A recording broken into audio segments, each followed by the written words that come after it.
Bienvenidos de vuelta, seguimos en Punto Económico y ahora nos acompaña Yanina Avendaño. Ella es jefa del área de servicios públicos de la Defensoría del Pueblo. Vamos a hablar con ella sobre una serie de proyectos que la Defensoría ha supervisado. Son proyectos de infraestructura de agua potable y alcantarillado a nivel nacional y en donde se han detectado varios problemas que están costando más o menos 104 millones de soles al erario nacional, o sea, al bolsillo de todos nosotros. Buenas noches, bienvenida Yanina Avendaño. Cuéntanos un poquito, ¿qué es lo que primero inició el hecho que ustedes empiecen esta investigación? Bien, desde el año 2010 aproximadamente, la Defensoría del Pueblo ha ido recibiendo las quejas de ciudadanos de manera individual organizada en 12 regiones del país y particularmente en 12 proyectos en concreto, relacionados a su demora en la ejecución o a proyectos que han sido concluidos, ya sea por el gobierno local o el gobierno regional o incluso algunas empresas prestadoras de servicios de saneamiento, pero que tienen deficiencias en su funcionamiento. Estos 12 proyectos se dividen así, son de los que tenemos en la Defensoría, de los que hemos analizado, porque a nivel nacional en realidad podrían haber muchos más. Es decir, ustedes solamente han analizado estos 12 porque fueron los proyectos sobre los cuales llamaron la atención los ciudadanos. Exactamente, que acudieron a nuestras oficinas defensoriales y nuestras oficinas defensoriales también realizaron algún tipo de intervención en los proyectos. Por ejemplo, comunicar a las oficinas de control interno el problema, comunicar al LOCE y una serie de acciones para que estos proyectos finalmente terminaran ejecutándose, ¿no? De acuerdo. Sin embargo, varios de estos hasta la fecha, cuya ejecución ha iniciado el 2010 o 2009, 2007, no se terminan de concluir.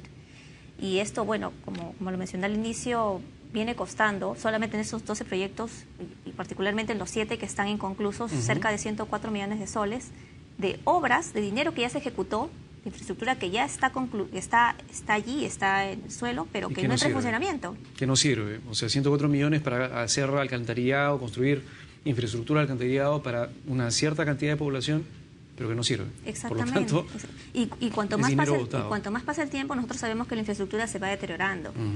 En ese sentido, si no se acelera la ejecución de los proyectos, si no se solucionan las controversias que surgen a nivel de la entidad que contrata, es decir, el Estado y el contratista en tiempos cortos, en realidad este dinero puede ser dinero totalmente perdido.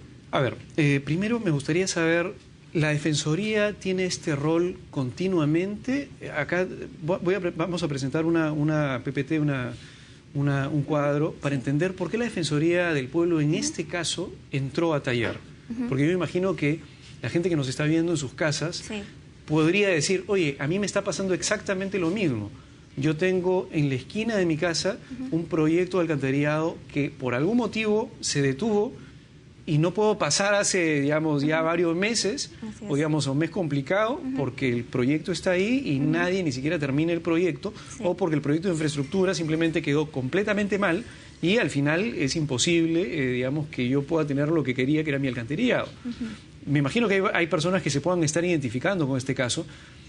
¿Es la Defensoría la entidad a la cual deberían estar tocándole la puerta siempre?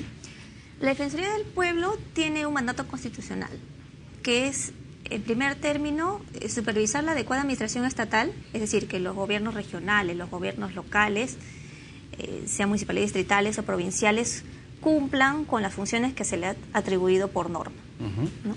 Y por otro lado, también tiene la función de supervisar la adecuada prestación de los servicios públicos.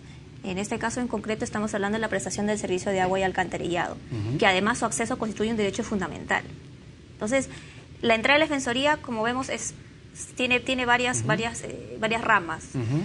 Entonces, justamente me gustaría mandar al primer cuadro claro, para que la gente entienda por qué ustedes han entrado en este esquema específico, ¿no? Y estas son las 3 razones por las cuales ustedes han entrado. Exactamente. Hay una afectación del derecho humano al agua. Hay un número de personas que se encuentran afectadas actualmente solamente con estos 12 proyectos que estamos mencionando nosotros. Y hay una duda respecto de realmente si se están invirtiendo adecuadamente los recursos públicos o no. Ahora, quería ver este cuadro porque lo que entiendo es que en la medida en que estas 3 justificaciones se den, cualquier ciudadano puede quejarse o puede presentar, digamos, alguna denuncia ante la Defensoría. Por supuesto. ¿De acuerdo? Y en el caso del primero, no necesariamente, digamos, es cualquier derecho humano, no necesariamente el derecho al agua es parte fundamental, pero no necesariamente. O sea, podría haber algún otro derecho vulnerado digamos, por alguna otra entidad del Estado. Por ejemplo, me imagino el tema de educación podría ser, Sí. que entiendo que ustedes hacen, digamos, también vigilan el tema de educación, y podría un grupo de gente afectada, por ejemplo, por educación pública, ir hacia la Defensoría también a presentar su denuncia. Así es, sin duda Ok. la ejecución de proyectos en el país Un colegio paralizado, por ejemplo. sí, atraviesa muchas dificultades, que puede ser en el sector de educación, a través del colegio, el sector salud, la construcción de pozas, la construcción de hospitales, la construcción de carreteras, de caminos. Es decir, son distintos bloques que pueden supervisarse por la Defensoría del Pueblo, ¿no? Y ahí vamos a encontrar diversos derechos fundamentales afectados. De acuerdo. Ahora, eso no significa pues que la Defensoría del Pueblo tenga que salir a revisar el 100% de obra de infraestructura que se están haciendo en el país. Eso alguien lo debería hacer. Así es. Y ¿Quién en este caso lo debería haber hecho? sí, en este caso hay un control especial que debe hacerse internamente en cada institución, en cada gobierno local, en cada gobierno regional, que son las oficinas de control interno. Las oficinas de control interno dependen de la Contraloría General de la República. Estas oficinas deben controlar realmente cómo es que se van ejecutando los proyectos en todo su proceso, desde la contratación del contratista hasta de la contratación del supervisor y si se cumplen los plazos o no de la contratación. Si no se cumplen los plazos, tienen que intervenir y decir qué está pasando acá, por qué no se cumplen los plazos. Me gustaría mostrar el Sí. siguiente cuadro para entender cuáles son las instituciones, digamos, detrás de estos problemas. Vamos al siguiente cuadro, el cuadro número 4, por favor. Y aquí tenemos, aquí tenemos las entidades, digamos, que se han Sí.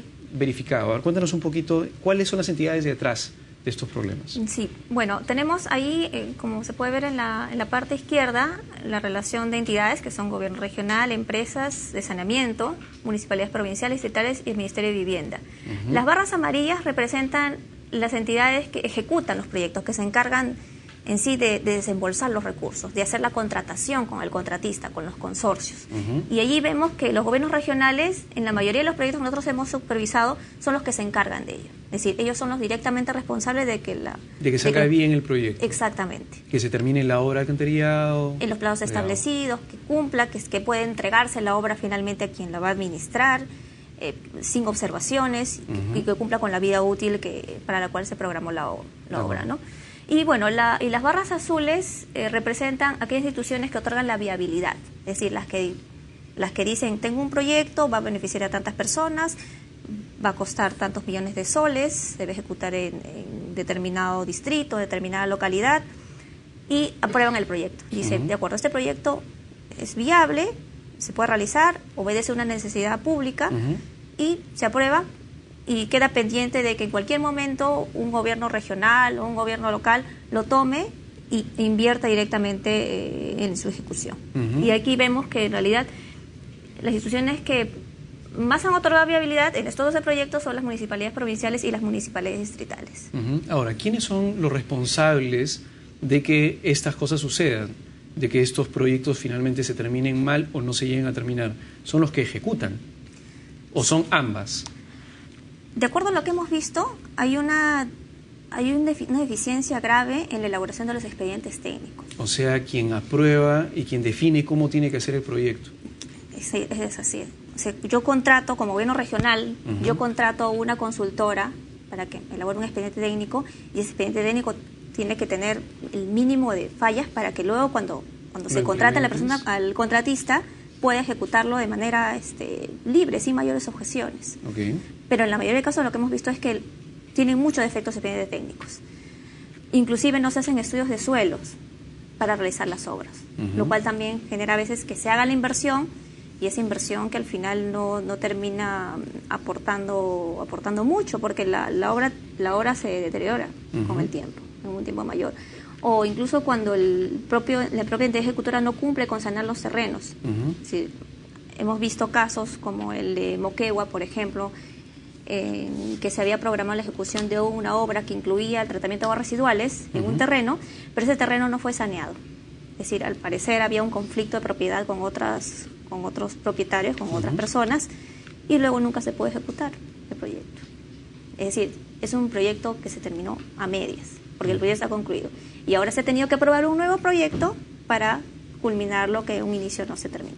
Ok, entonces, La mayor responsabilidad, digamos, la responsabilidad está en ambas partes, en Sí. quien hizo el proyecto, que lo hizo mal probablemente, y quien lo ejecutó, que también hay problemas en la ejecución. Sí. Pero estamos hablando de que la mayor cantidad de problemas están detectándose en los gobiernos regionales y en los gobiernos locales.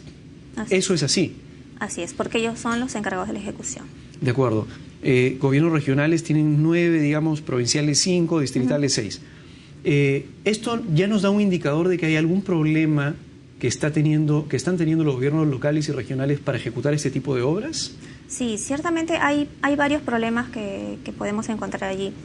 Por un lado, la falta de personal debidamente capacitado para supervisar la ejecución o la elaboración de esos expedientes técnicos en un primer momento y en un segundo momento para hacer la supervisión o el seguimiento de la ejecución de las obras.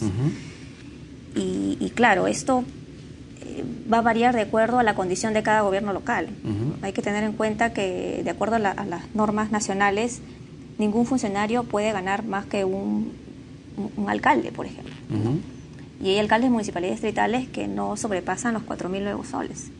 Lo que estás diciendo es que la legislación, al prohibir sueldos más altos, hace que las personas que estén, por ejemplo, encargándose de administrar 104 millones de soles, sean personas con sueldos que, digamos, no les sea interesante, digamos, no se pueda contratar a personas idóneas porque probablemente se vayan al sector privado, ganan más, y las personas que se contraten con estos bajos sueldos implica pues que probablemente no tienen esos 104 millones de soles para ejecutar obras y no lo hacen bien. No Al final se termina perdiendo más plata de la que se pudiera haber pagado a alguien en tema de sueldos. Y sus ingresos, por más que la persona tenga la buena voluntad, los ingresos muchas veces no le permiten capacitarse para poder estar al nivel de competencia de la ejecución de estos proyectos.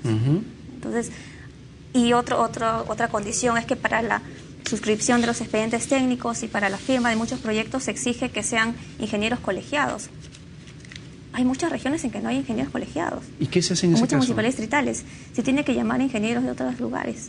O a veces incurren en el error, a veces el error que es por la propia condición en que firma un ingeniero que es un bachiller o un titulado, pero que no es un colegiado. Entonces hay una serie de condiciones y características que hay que analizar con cuidado en cada uno de estos proyectos, y por eso nosotros hemos hecho este análisis, estos casos, y hemos presentado a la Contraloría de la República, a la Oficina de Contrataciones del Estado también, para que tomen cartas en el asunto, para que empiecen a analizar cada uno de estos proyectos. Porque cuando, si me permites, cuando hemos hecho el pedido de información a cada oficina de control interno correspondiente a cada gobierno regional o municipal y estatal, en ocasiones nos dicen que no tienen los recursos para hacer estas supervisiones, o que tienen que reprogramar esta supervisión para el siguiente año cuando tengan recursos para hacer. A ver, lo que está diciendo es lo siguiente, que suena, digamos, kafkiano. Lo que está diciendo es, un gobierno regional o una municipalidad tiene que hacer una red de alcantarillado. Entonces le dan el recurso, ya tiene recurso, y a la hora de implementarlo lo hace mal. Y no hay nadie, porque quien debería hacerlo, que es la oficina de control dentro de la municipalidad o dentro del gobierno regional, dice, la verdad es que yo no tengo recursos para poder supervisar a pesar de que ese sea mi rol. Así es. Entonces, tienes proyectos parados, digamos, las zanjas abiertas con los tubos ahí sin terminar un proyecto en, digamos, 2 años y nadie hace nada. Así es, no intervienen. Y sí, claro, y si hay proyectos que llegan al Tribunal de Contrataciones del Estado, que hay muchos que llegan y porque el contratista exige el pago. Claro, si a mí como contratista también no me pagan o no hacen el saneamiento de la propiedad donde yo tengo que hacer las cosas, pues complicado, no puedo hacer maravillas. Y son procesos que demoran a veces muchísimos años. O sea, en promedio pueden durar más de 3 años, un proceso arbitral. Que realmente es preocupante porque todo el tiempo de vida útil de la obra se va cortando si tenemos en cuenta lo que ya se invirtió. Y además que en muchos de estos casos el Estado pierde. La mayoría de los casos quien gana son los contratistas. O sea, si el contratista, digamos, si se hizo mal el proyecto, el contratista no se le pagó porque no terminó el proyecto, porque no se podía terminar por algún tema. Encima de que no se terminó la obra, encima de que se hizo la ejecución y se gastaron 104 millones de soles en este caso con la sumatoria de todos estos proyectos, el Estado probablemente, digamos, en un esquema arbitral, si pierde este tema arbitral, el Estado tendría que resarcir eventualmente por daños y perjuicios al contratista. Así es. Y en estos casos ha pasado, en algún caso ha pasado. Sí, bueno, tenemos el caso de Abancay, que inició su ejecución, si no recuerdo más, el año 2010, y en esta obra ya se ha invertido cerca de 13 millones de nuevos soles, y no se ha concluido hasta el momento. O sea, en Abancay tenemos una obra parada de 13 millones de soles no concluida. Y ya se gastaron 13 millones de nuevos soles.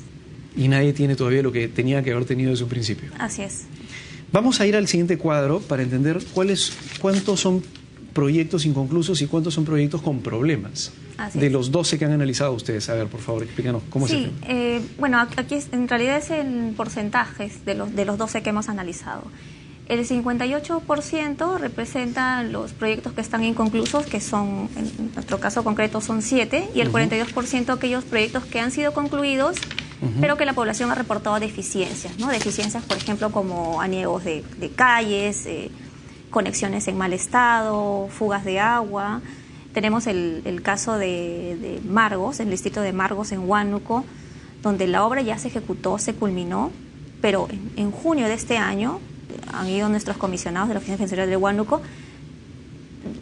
Fuimos ese día a la supervisión y estaban inundadas por lo menos 7 jirones del distrito de Margos. 7 jirones. Estamos hablando de cuántas familias afectadas, como 70 familias afectadas. Así es, aproximadamente. La escuela inundada, las viviendas inundadas, y todo por una obra mal ejecutada, ¿no? Que no cumple con las condiciones. Vamos a dar algunos nombres, ¿te parece? Digamos, sobre todo de localidades. Vamos al cuadro 8, por favor.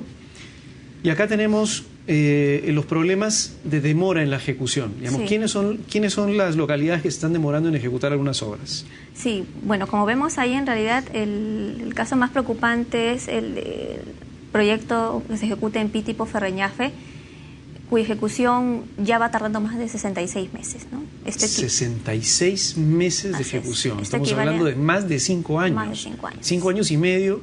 ¿Y esta obra cuánto tiempo debió durar? ¿Ejecución? Ahí quiero también entrar en detalle porque la información que se da a través del SNIP y otros sistemas nos dicen cuándo se inició la contratación, es decir, firmamos el contrato con el consorcio Victoria el 10 de febrero del 2010, pero no se dice cuándo debe culminar la obra. A ver, ¿en el Estado no existe información de cuándo las obras deberían culminar? Es decir, pero en los contratos debería estar. Definitivamente existen en los contratos, pero no es información disponible, o sea, no hay transparencia en esa información. Ni siquiera ustedes como Defensoría del Pueblo, siendo un organismo que tiene esta función, ni siquiera ustedes pueden acceder a esta información. En realidad esta información debería estar disponible para todos. No solamente para instituciones, sino para todos los peruanos y todos los que puedan estar interesados en la ejecución de estos proyectos. Hay un portal, inclusive, me recuerdo. Hay un portal web donde cada persona puede ver, digamos, todos los proyectos de su localidad. Sí, en el portal SOSEM, que es el portal que se recogen todos los proyectos que se ejecutan a nivel nacional, allí está el dato de la fecha de contratación de la contratista, pero no se señala cuánto tiempo debe durar, cuánto tiempo debe ejecutarse la obra, ¿no? Y claro, para entrar a conocer cuánto realmente debió haberse demorado la ejecución de estos proyectos, hay que ir a revisar cada expediente, ¿no? O cada contrato. Esto es un problema en realidad, porque la única forma, digamos, esto es un grave problema de gestión, y es un grave problema de gestión estatal. Si es que en la gestión estatal, para que tú puedas tomar decisiones gestionando digamos, en el Estado, necesitas indicadores, necesitas información. No hay otra forma de tomar una decisión si es que no puedas tomar decisión. Y estamos hablando del tema del Estado en general, estamos hablando del tema del Estado, sobre todo acá en los gobiernos locales y regionales. Por supuesto. Pero yo me imagino que esto no es solamente gobierno local y regional, pero bueno, es decir, esto es lo que tenemos ahora. Así es, sí, y bueno, la falta de transparencia de esta información impide que haya una veeduría efectiva por parte de los ciudadanos. Si los ciudadanos piden la ejecución de la obra, pero muchas veces no conocen más, no saben tampoco cuándo debía terminarse de ejecutar, sino que, claro, ante el sentido común, es decir, bueno, ya pasó. No te puedes demorar 5 años y medio, pues. Exacto, ya pasó obra, un año, ¿no? 2 años, no puede demorarse esto más. De acuerdo, y no es la única. A ver, vamos a tener que decir, Pitipo Ferreñafe, se tiene que ponerse las pilas. Yo me imagino que la ciudadanía ahí debe estar bastante molesta con obras paradas más de 5 años. Así es. ¿Qué otras localidades? Bueno, la mayoría desde el norte son las que tienen la mayor cantidad de demoras. El otro proyecto que vemos ahí es Mochumí, Lambayeque, con un retardo de 51 meses en su ejecución.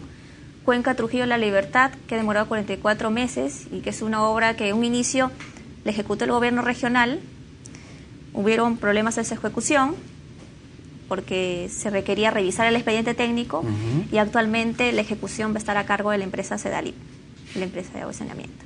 Y se está nuevamente reformulando el expediente para seguir con la ejecución del proyecto. O sea, esto tiene para rato. Sí, tiene para rato. ¿Qué más? Bueno, claro, las otras que siguen en el orden son, bueno, Abancay, que es el caso que mencionamos, que ya tiene 36 meses de retorno de su ejecución, Yanahuanca en Cerro de Pasco, que son 32 meses, y bueno, el Pacasmayo también con 21 meses de retardo. En Pacasmayo hay una situación bien problemática porque en Pacasmayo ya se han invertido cerca de 55 millones de soles y la obra no termina de ejecutarse. ¿Pero se va a terminar de ejecutar? ¿Cuál es el problema en Pacasmayo, La Libertad? En Pacasmayo hubieron problemas en un inicio respecto de la contratación de la empresa contratista para ejecutar la obra. Hubieron algunas observaciones por parte del consorcio Pacasmayo, que fue el ganador final de esta obra, que luego de 2 años, de cerca de un año, observar todo el proceso, finalmente se le adjudicó la ejecución de la obra, ¿no? Pero claro, para esto ya se habían hecho una serie de gastos iniciales. Ya se está ejecutando el proyecto, el consorcio Pacasmayo está trabajando en ello. En principio la obra debía haberse culminado en julio de este año, pero bueno, aún no tenemos resultados sobre su culminación, ¿no? Pero ya hemos incluso sobrepasado el monto que inicialmente se declaró viable para Pacasmayo, ¿no? Es así que para Pacasmayo lo que teníamos era un monto inicial viable de 46 millones de nuevos soles. Es decir, se dijo, esta obra va a costar 46 millones de nuevos soles. Sin embargo, hasta el momento ya se ejecutó 55 millones. Es decir, se ha ejecutado mucho más de lo que se consideró en su momento que iba a costar. Ahora, pero estas variaciones pueden suceder, ¿no? Es decir, no es algo atípico, digamos. No es algo atípico. Sin embargo, hay situaciones sí, bastante atípicas que había que resaltar, ¿no? Que no es esta, sino es el caso de Abancay. Por ejemplo, Abancay. El monto viable fue 24 millones de nuevos soles. Y luego las modificaciones que se han ido dando han hecho que el proyecto ahora valga 67 millones de nuevos soles. No, pero eso ya es demasiado también, ¿no? Es decir, pasar de un proyecto que inicialmente estaba presupuestado por 24 a 60 y tantos, y ahí a pensar qué cosa hay detrás. Sí, porque hubieron ahí observaciones del expediente técnico que en realidad no sabemos qué tantos cambios se pueden haber producido que haya tenido como producto esta variación, ¿no? En el monto viable. Casi triplicado el monto. Sí. Ok, ahora, vamos a ver el siguiente cuadro que es importante para entender de dónde viene el dinero.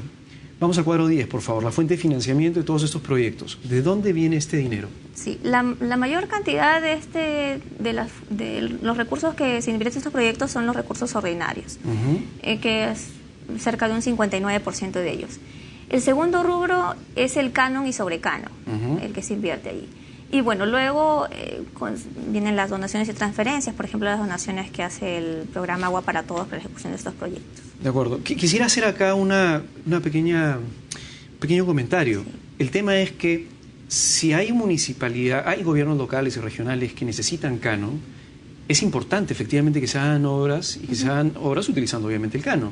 Pero lo que no puede ser es que se desperdicie el dinero, por ejemplo, del canon, sobre todo en coyunturas donde mañana ese canon puede ser mucho menor porque los precios de los minerales, por ejemplo, bajan, que se desperdicie la oportunidad de poder hacer cosas y de poder utilizar ese dinero en obras que le van a servir a la gente de alcantarillado, de agua potable, en proyectos que no se terminan haciendo bien. Entonces, el costo de oportunidad es altísimo. Y estamos hablando de repente de poblaciones que podrían haber tenido agua y por lo tanto hubieran mejorado su calidad de vida y todavía no lo hacen, y probablemente al siguiente año ese dinero, el canon que tenías presupuestado, tampoco no va a estar y terminaste perdiendo la oportunidad. Así es. Tenemos que pensar en que este momento que vivimos en el país de una bonanza económica, debemos preocuparnos en que haya un gasto eficiente de estos recursos. Así es. Y por eso es que nosotros hacemos esta advertencia, para que haya una mayor supervisión de cómo se ejecutan las obras.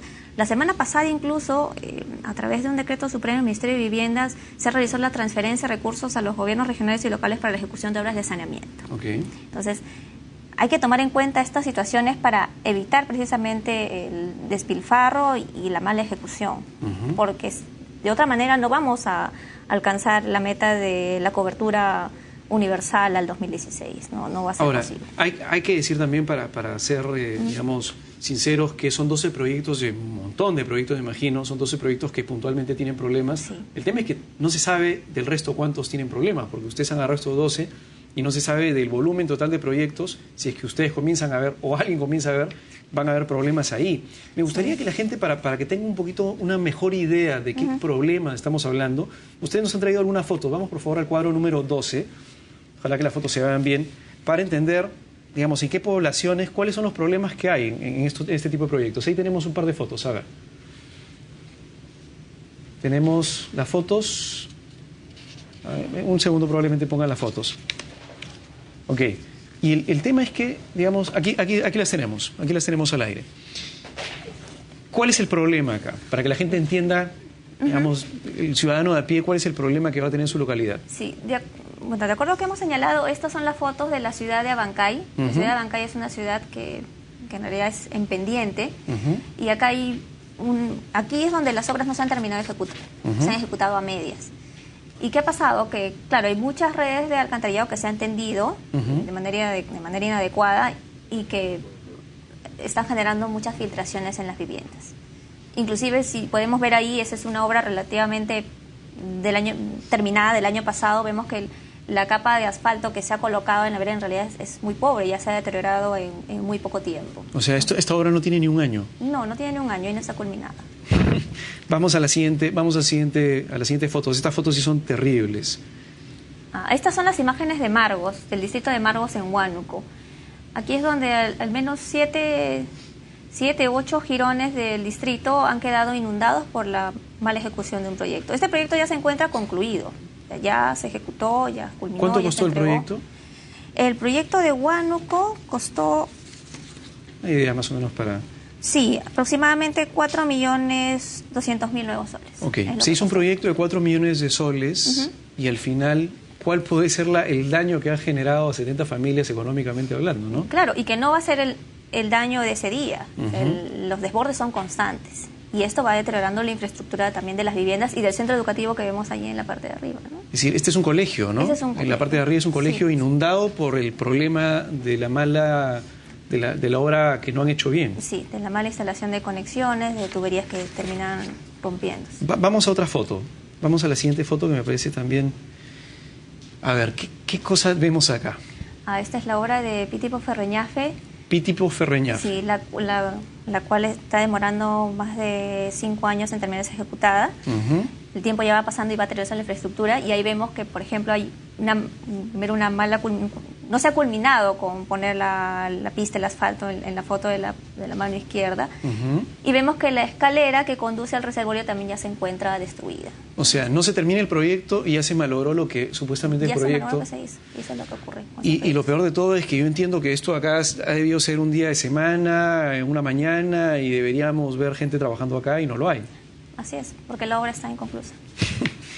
De acuerdo. Y creo que ya no tenemos más fotos. Ok, creo que ya nos dimos una clara idea de qué es lo que está pasando. Ahora, la pregunta es, ¿cómo resolvemos este problema? ¿Quién lo tiene que resolver y cómo se resuelve? Bueno. Porque ustedes, digamos, gracias al hecho que la ciudadanía ha informado, ustedes han actuado y han ido a ver qué es lo que ha pasado, pero no es la labor, digamos, directamente de ustedes. Sí, nuestra función es advertir, es recomendar a las instituciones que tomen soluciones en el asunto. En primer lugar, que se agilice la ejecución de estas obras, que se contrate a otras personas, que se generen los procesos que la administración a veces nos da salidas para que estas personas puedan contar con los servicios y que no se siga esperando más tiempo y que esta infraestructura que ya se construyó se siga deteriorando. En segundo término, corresponde a los órganos de control, como la Contraloría de la República, determinar responsabilidades en cada uno de estos proyectos. ¿Por qué hay responsabilidades? Por parte de las autoridades, por parte de funcionarios, y que hasta el momento no hay me parece que en uno de los proyectos hay investigaciones que se han cursado, pero en el resto no. Entonces tiene que darse mayor celeridad en estos proyectos y en los otros que tampoco no hemos investigado, pero que se han podido reportar en la Contraloría. Y un tercer aspecto, que es lo que conversamos con los funcionarios del órgano de contrataciones del Estado, que se deben buscar la manera de agilizar los procesos arbitrales y de regular los procesos arbitrales. Porque como ya mencionamos, La mayoría de los procesos arbitrales son iniciados por los contratistas y muchas veces el Estado es el que pierde. Pero yo me imagino que también algo de razón deben tener los contratistas cuando suceden cosas, digamos, desde el proyecto que están mal elaboradas. En algunos casos, por ejemplo, ahí hay particularidades respecto de cómo se eligen a los árbitros. Si los árbitros son elegidos uno por cada parte, individualmente, Esto se coge en un tercero. Y en saneamiento, en el 70% de los casos lo gana la empresa. Pero cuando el árbitro es puesto por el propio órgano de contrataciones y adquisiciones, quien gana es el Estado en cerca de un 50%. Es decir, allí también hay aspectos que tenemos que revisar en cuanto a cómo se solucionan, cómo se producen estos laudos arbitrales, finalmente. Es decir, porque a veces los contratistas incluso, y ahí viene el error primero de quién elabora el expediente técnico, cómo elabora, puede observar el error y sin embargo sigue ejecutando, sabe que hay el error y sigue ejecutando la obra y sabe que en un momento que no va a terminar de ejecutar por una serie de deficiencias y dice no ejecuto y simplemente pido que se rescinde el contrato e inicio el proceso arbitral. Entonces, ahí hay, como señalaba, una serie de aspectos que hay que analizar, pero tiene que haber también el cumplimiento de funciones por parte de instituciones del Estado. Yo lo que veo es una necesidad urgente de hacer una reingeniería de procesos y además, eventualmente lo que debería haber es lo que se llama un dashboard, una serie de indicadores de, por ejemplo, todos los proyectos de saneamiento. No importa de dónde, llenas esta ficha y me dices cuánto tiempo va a terminar. Todo eso tiene que estar centralizado en un lugar y debería haber alguien mirando, digamos, dentro del Estado cómo van todos los proyectos todos los días y si algo se demora, te tira una alerta y te diga, oye, acá hay un problema. O si se pasó el monto de ejecución, acá hay un problema. Y alertas automáticas. Yo creo que los sistemas podrían ayudar mucho para que al final se agilice todo y todo sea más barato. Pero bueno, alguien lo tiene que hacer, así que esperemos que alguien lo haga pronto. Muy bien. Muchas gracias, Yanina Avendaño, por hacer este tipo de cosas a partir de la Defensoría y, bueno, un jalón de oreja a las municipalidades y gobiernos regionales, digamos, de los cuales hemos hecho comentarios y definitivamente hay que hacer una reingeniería de procesos ya, por favor, ya. Eso ha sido la primera parte del programa y vamos a venir con María Isabel León Klenk en la segunda parte para hablar sobre la educación superior en el Perú. ¿Cuáles son las alternativas para mejorarla? Volvemos.